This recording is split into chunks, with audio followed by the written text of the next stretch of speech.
Welcome to the Health Opportunity and Equity Initiative. I'm Brian Smedley, Executive Director of the National Collaborative for Health Equity. HOPE is a collaboration between the National Collaborative for Health Equity, the Texas Health Institute, and the Center for Society and Health at the Virginia Commonwealth University. HOPE is an effort to measure our national progress toward expanding opportunities for health and well-being for all, with a strong focus on creating equitable conditions for health.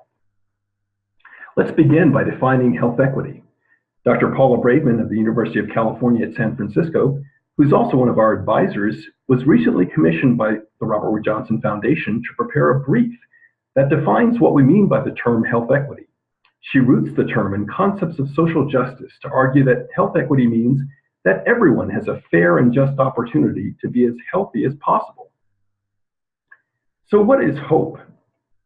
HOPE outlines a set of state and national metrics designed to spur action to improve health and well-being for all, regardless of race, ethnicity, income, or education. Key to the measures is that they illuminate opportunities for everyone to flourish and reframes the conversation to opportunity. Specifically, states can see where they're doing well and where they can do better on a broad range of factors that influence health and well-being. HOPE consists of a set of 28 indicators with corresponding benchmarks or goals, which I will describe in further detail in a moment. The 28 indicators measure both child and adult health outcomes, in addition to the resources necessary for health and well-being, or the social and environmental determinants of health, such as socioeconomic factors, aspects of the physical environment, the social environment, and access to quality health care. A unique feature of the HOPE measures is that the data are disaggregated by race, ethnicity, and either income or education. We make the data available at the national level, where we can examine both race, ethnicity, and socioeconomic status together, and at the state level, which we view as a priority policy action level. HOPE is not the first or only national effort to create indicators on the determinants of health and equity. Other notable initiatives include the Robert Wood Johnson Foundation-funded County Health Rankings and Roadmaps, the Health of the State Study, also funded by RWJF and conducted by the Center on Society and Health at VCU, PolicyLink's Equity Atlas, and many others. What makes HOPE unique is that it focuses on where states and the nation can expand opportunities for all and tailor strategies for those most in need. For example, we employ an opportunity framework. Too often, studies of inequity focus on the problem. To the best of our ability, we use a positive asset-oriented approach. We measure income, not poverty. We track employment, not unemployment.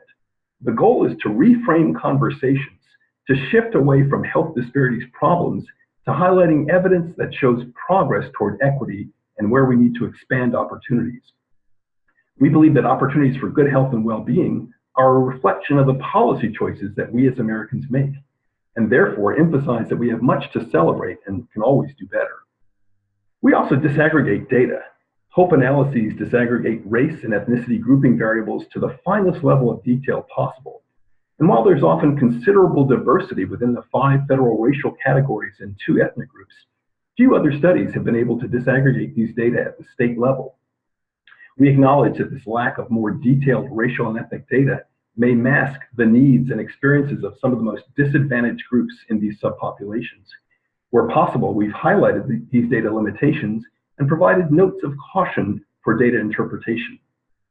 We also set aspirational goals or benchmarks, similar to the goal-setting processes such as Healthy People 2020. But our benchmarks are based on how the healthiest populations are faring. I'll say more about this shortly. Finally, we highlight progress, or the distance to the goal, for all states in the nation to measure progress toward creating equitable opportunities for health and well-being. There are a number of tools associated with the HOPE initiative. We offer a 2-page HOPE summary, which provides a brief overview of our project purpose and goals. A brief report, which highlights key themes that have emerged from the state and national level health and equity data. A data chart book, which provides a compilation of data on equity goals and progress for 28 measures of health, socioeconomic factors, physical and social environment, and access to health care. And an appendix, which provides detailed HOPE data presented by state, race, ethnicity, and income or education. Finally, we offer a technical summary which describes the design, methodology, and limitations of HOPE data.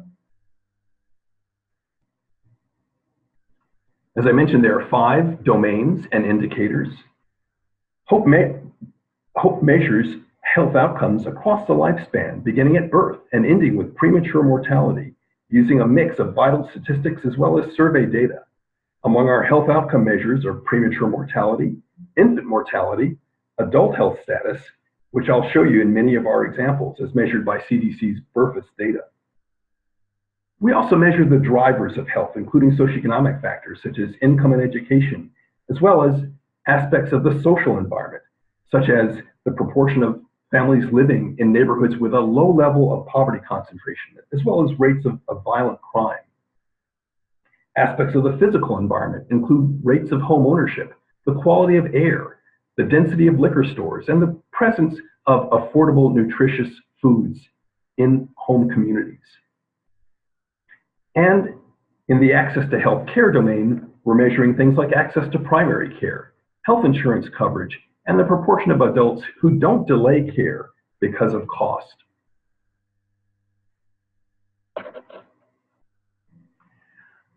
I mentioned that benchmarking is central to our process. You're all no doubt familiar with goal-setting processes such as Healthy People 2020. We believe that similar goals should be established for health equity, and that measurement of our progress toward meeting these goals ensures accountability and helps us know if we're on the right path. Benchmarks therefore provide a North Star to guide our efforts. Too often in previous research on health equity and health disparities, the white population has been used as a reference group against which the health of populations of color are compared. This has been unfortunate, not only because our nation is increasingly diverse with respect to race and ethnicity, and therefore we should avoid implicitly or explicitly assuming that white is normative, but also because in many cases, whites are faring poorly, particularly in rural communities, as recent research is finding. The HOPE benchmarks are based on how the best performing population in the healthiest states are faring. In our measures, most often this is the most highly educated or highest income group in the top 5 states for health opportunity. When this population is the reference group, we establish aspirational yet achievable benchmarks. This allows for comparisons of different populations within and across states, regions, and the nation. We can also use the benchmarks to measure the degree of equity or inequity within a state. This is important because in some cases, states display a high degree of equality that can be far from the benchmark. There are many different levels at which we can apply the HOPE analysis. At the national level, we're able to make observations about health and conditions for health for different racial, ethnic, and socioeconomic groups. Importantly, along many measures, we're able to assess the interaction of race, ethnicity, and socioeconomic status, which is important because they reveal important inequities. For some populations of color, for example, high socioeconomic status doesn't offer the same protective effects for health as it does for whites. Here's an example of an indicator at multiple levels, adult high health status. Using this example, which is a proportion of adults who report having excellent or very good health, we see that a little less than half of all adults, 49%, report having high health nationally. But in the 5 best performing states on this measure, 75% of adults with a college degree or higher report having excellent or very good health. Using this as our benchmark, we find that 53 million adults would need to see their health status improve to reach this goal. This is roughly equivalent to the entire population of all 4 Pacific Coast states, plus Nevada. When we examine how different population groups are faring on this measure, we see considerable variability. As expected given prior research, we see strong evidence of a socioeconomic gradient, whereby people with higher levels of education report better health.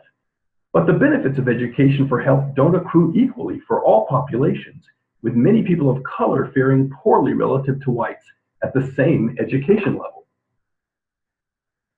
White college graduates are closest to the benchmark or have the shortest distance to the goal, while Hispanics with no high school degree are furthest from the goal, with only 17% reporting high health.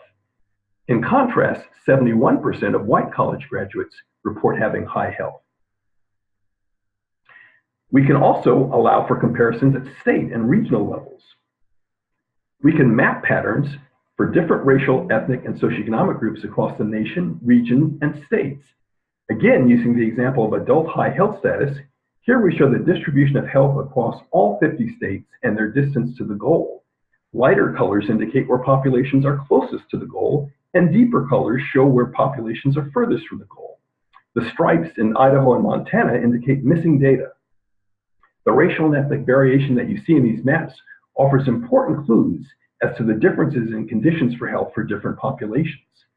For whites, as expected, those in deep southern states such as Mississippi and Appalachian states such as West Virginia have the furthest distance from the goal. For African Americans, the same is true, including those in highly segregated Midwestern states such as Michigan. But interestingly, some of those patterns don't hold true for all Hispanics, for whom Alabama is one of the healthiest states, but New York, Illinois, and North Carolina are some of the least healthy. We suspect that this may reflect differences in history and migration patterns, such as the significant share of Hispanic subgroups, such as Dominicans and Puerto Ricans, that face disparities in health and opportunities in some of these states. Similarly, among Asian Americans and Pacific Islanders, states such as Arkansas, Kentucky, and New York are some of the least healthy, again reflecting differences in these populations' histories, migration patterns, and predominant subgroups. But there are also important positive outliers that again provide clues as to what states can do to reach this goal. In the white population, we can see that Colorado is one of the healthiest states, including many New England states. For the American Indian and Alaska Native population, we see that Illinois is among the healthiest states, while those in nearby Ohio are among the least healthy. For multi-race populations, we see that Wisconsin and Michigan and the upper Midwest are among the least healthy states. At the state level, we've ranked state performance on indicators which allows for comparison between states and within and across regions of the country. Here we see an example of 4 southeastern states: Alabama, Mississippi, North Carolina, and Virginia. All of them vary in terms of their overall distance to the goal, as well as the degree of equity or inequity within the state. Mississippi ranks low among the 50 states, it's 47th, but shows very little inequity across the racial and ethnic groups, all of whom have a great distance to go to achieve the benchmark. In North Carolina, in contrast, the state overall is closer to the goal at 33rd in our rankings, but there's a high degree of inequity across different racial and ethnic groups, with the Hispanic population far behind the Asian American and Pacific Islander population. We can also create profiles of specific states. They allow us to compare racial, ethnic, and socioeconomic groups within a state and to see where there are positive outliers. Here we've grouped states into quartiles along many of our health outcome measures, with the lighter shading indicating that a state is closer to the goal. The wheel is organized by regions, with the northeastern region in the 12 o'clock to 3 o'clock position. You can see that this region is performing better by and large than other regions of the country, particularly the Southeast. All of our health outcome indicators occupy different positions on the wheel. In the outside ring, we see adult health status. Next to that is middle health, premature mortality, and infant mortality, followed by low birth weight in the inner ring. Those with the deepest shading are in the 4th quartile and are furthest from the goal, while those with the lightest shading are in the 1st quartile and are closest to the goal. Let's see how New Jersey fares relative to other states. We picked New Jersey because, of course, it's the home state of the Robert Wood Johnson Foundation.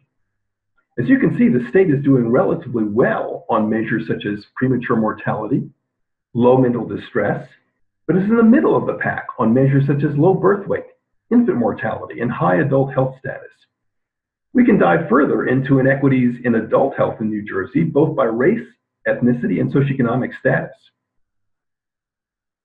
Here we can see that all racial and ethnic groups in the state can do better to progress toward the goal. But whites and Asian Americans and Pacific Islanders are doing much better than other groups. Hispanics and multiracial populations would need to more than double the share of people reporting high health to reach the goal. And African Americans and American Indians are similarly far from the goal. As I noted before, New Jersey is doing well on some indicators such as good air quality, low prevalence of sexual assault, and food security, or access to healthy, affordable foods. But the state is doing poorly relative to other states on indicators such as housing cost and quality. Here's how New Jersey ranks on all 28 of our measures. Let's dive deeper into two of these indicators, food security and housing affordability. As you can see, almost all racial and ethnic groups in the state are living in communities that offer healthy, affordable food. That is, they are not in food deserts. But all groups have a considerable distance to go to meet the housing affordability goal, defined as the proportion of households that do not spend more than 30% of their household income on housing. Again, whites and Asian Americans and Pacific Islanders are closest to the goal, but African Americans, Latinos, American Indians, and multi-race populations would need to see a significant increase in the share of households spending less than 30% of their income on housing to meet the goal. There are a number of key findings that emerge from our research. According to our benchmarks, we see that nationally, if all people enjoyed the same opportunities as high-earning and college graduate populations, 17,000 more babies would live to see their first birthday. 375,000 more adults between the ages of 18 and 64 would not die prematurely. 53 million more adults would be in excellent or very good health. And 70 million more people would live in low-poverty neighborhoods. There are other key findings. For example, we find that education is not a guarantee of better health for everyone. Even among those with college degrees, some racial and ethnic groups fare worse across a range of health outcomes. For example, Black babies born to college graduate mothers have a higher infant mortality rate than Hispanic and Asian American and Pacific Islander infants born to mothers with less than a high school education. Whites with less than high school education are about as likely to live in quality housing as Hispanics and Blacks with a college degree. And Hispanics and Asian Americans and Pacific Islanders with a college degree are about as likely to have a usual source of health care as whites with less than a high school education. There are a number of important policy implications of this research. We urge state policymakers to assess the degree of equity or inequity across population groups within their state to see which are closest to the benchmarks as a means of prioritizing policy strategies. State policymakers can also compare their progress toward benchmarks with other similarly situated states to assess opportunities for improvement. States can see where they're faring well and where they're not as a means of prioritizing investment. New Jersey, for example, might prioritize investments in affordable quality housing based on our indicators. Finally, states can study conditions for health and well-being among positive outliers, that is, groups that are doing better than would be expected given national averages, to see what's replicable. In closing, I want to thank you for your interest in the Health Opportunity and Equity Project. Please stay tuned to our work. You can visit our website at the URL on your screen. And please stay engaged with us as we work with advocates, state policymakers, and researchers to expand opportunities for health and well-being for all. Thank you.